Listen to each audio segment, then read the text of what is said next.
Hey you guys, hope you're having a good Monday morning. Haven't popped in here a couple very long or frequently in the last couple days because we have been on a trip to a stock show this past weekend. But I wanted to come on with y'all for a second because I was thinking about something in relation to the stock show. I don't know if y'all are familiar with what we call major shows. I live in South Texas, so a major show are the ones that are like the big city stock shows, so like San Antonio Stock Show, Houston Stock Show, Fort Worth Stock Show, San Angelo Stock Show. We went to the San Angelo Stock Show this weekend. It is very, very hard, at least where we're at, and showing goats to place at a major stock show. But we were very hopeful this year. We had a couple goats that had done really well in all of our smaller prospect shows in our local area.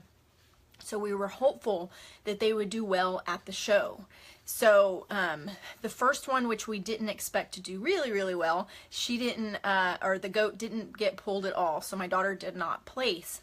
And then the second one was our really, really good goat, had really good structure, had all the features that the judges are typically looking for. So my son went into the ring and we were hopeful that the judge would pull him immediately, which what that means is he's kind of got, I think his class had 49 goats in it. So what they do is kind of pull the ones that they want to look at further just as they're walking. And then he'll go through the ones he hasn't pulled aside and feel them and stuff like that, and then decide if he wants to look at them further too. So he was, as the goats were walking into the ring with the kids, he would look at them, and if he liked the look of them, he would pull them right away. Well, when my son walked in, he looked at him and looked at him and looked away and looked at him again, and it was like he wanted to pull him, but he didn't. And so my son went and lined up with the other goats that didn't get pulled, and then when the judge came around and started looking at all of them, he did the same thing. It was maddening because we're like, would you just pull him already? And so he felt him and he stepped back and he looked at him again and he kind of looked around. Then he looked at the next one and then he went back to my son's, and we were just like, oh my God, would you just pull him? And so he ended up not pulling him. He pulled the one right next to him. So then they had all of the ones that didn't get pulled line up, and he looked at them again, and then he got the microphone to talk about them. Well, when he got the microphone to talk about them, he specifically pointed out my son's goat. He called it the belted goat because it had like paint markings.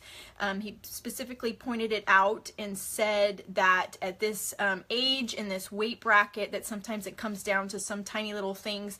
I can't even remember the exact words that he said, but he said, that it was so close and he wanted to pull it, but he ended up pulling the other one. So he came out of the ring, and of course we were disappointed. We really wanted him to move on to the next stage. We were really hopeful of it. We thought it was kind of one of the best goats we've ever had, and he'd done so well at all of the other shows. So walked out of the ring, and then the goats go on the truck. Since it's a market show, we don't bring them home. So we took the goat and put him on the truck, which is always a hard thing to do. And this was my favorite goat. It was the one with the ripped ear.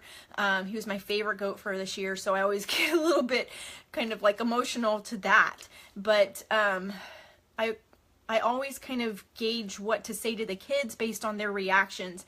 And Blake's reaction, my son's reaction, kind of took me aback a little bit because he was like not disappointed that he didn't get pulled.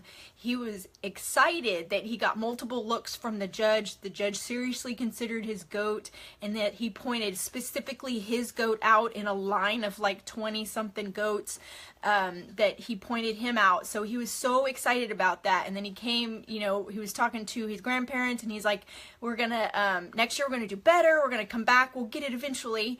And so I was really kind of taken aback by his positive reaction to it all, because I felt a little bit discouraged and negative about it. So then I got to thinking this morning, as I'm thinking about my health journey, and I really struggled through my workout this morning because I took I made a wrong choice in what I ate last night on the drive home. There weren't very many options. I chose something that had gluten in it, and holy cow, I have had such an upset stomach and felt so blah ever since I ate that meal. And so this morning's workout was a real struggle. But one thing that I always talk about in our accountability group in the Fit Family that I run is that we have to recognize the non-scale victories, the things, the little things that happen on a daily basis that are small successes to celebrate versus always just looking at the scale or looking at this big goal, that it's much better to break those things down into the little small wins that we have. So my small wins this morning was that my jeans this weekend fit looser than they had been, that I was able to make it through the sets of the workout okay, even though they were a struggle. So I'm counting my small wins because I was feeling kind of blah from that meal last night. And it occurred to me, we so easily do that with our kids.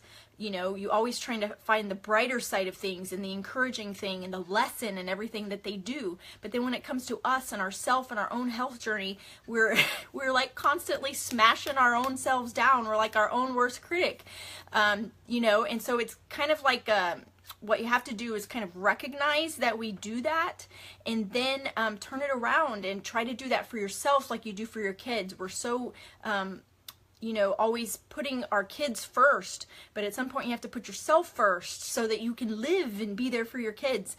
So it kind of was a little bit of a shocker for me that my son reacted the way he did, and then thinking how I always push the non-scale victories with the Fit Family and the accountability group that we run and the smaller groups that we run, and that I need to do that more for myself. So I just wanted to share that with y'all. If y'all watch this video, tell me hi, let me know if it helped you or not. Feel free to share it if you feel like it would help somebody else.